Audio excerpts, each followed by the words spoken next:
सर्व लाडक्या बहिणींसाठी एक महत्त्वाची अपडेट आपण आज या व्हिडिओमध्ये बघणार आहोत. ज्या कोणी लाडक्या बहिणींची ई-के-वाय-सी चुकली असन, त्यांना हप्ता मिळाला नसन, हप्ते बंद झालेले आहेत, तर लाडक्या बहिणींनो तुम्हाला ई-के-वाय-सी कशी करायची आहे व हे जे बंद झालेले हप्ते आहे पुन्हा एकदा चालू कसे करायचे आहेत, या व्हिडिओद्वारे मी ती प्रोसेस सांगणार आहे. तर हा व्हिडिओ शेवटपर्यंत बघायचा आहे आणि अशाच लेटेस्ट अपडेटसाठी आपल्या YouTube चॅनलला सबस्क्राईब करून ठेवायचा आहे.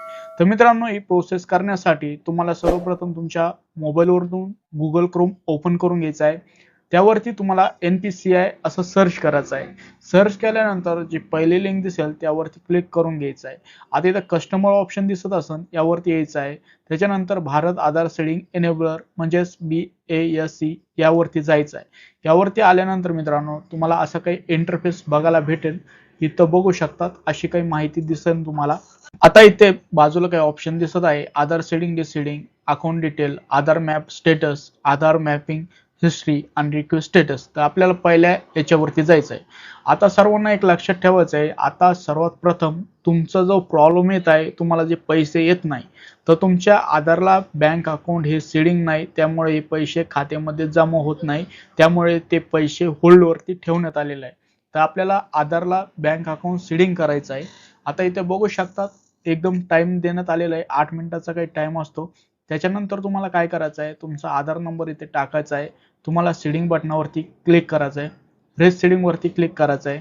तुमची बँक, आता ही बँक कोणती पण असो, तुम्हाला जी बँक तुमची असेल त्या बँक वरती क्लिक करून घ्यायचं आहे.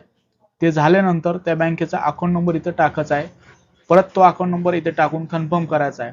त्याच्यानंतर हे डिक्लेरेशन वाचू शकतात. आय ॲक्सेप्ट वरती क्लिक करायचं आहे.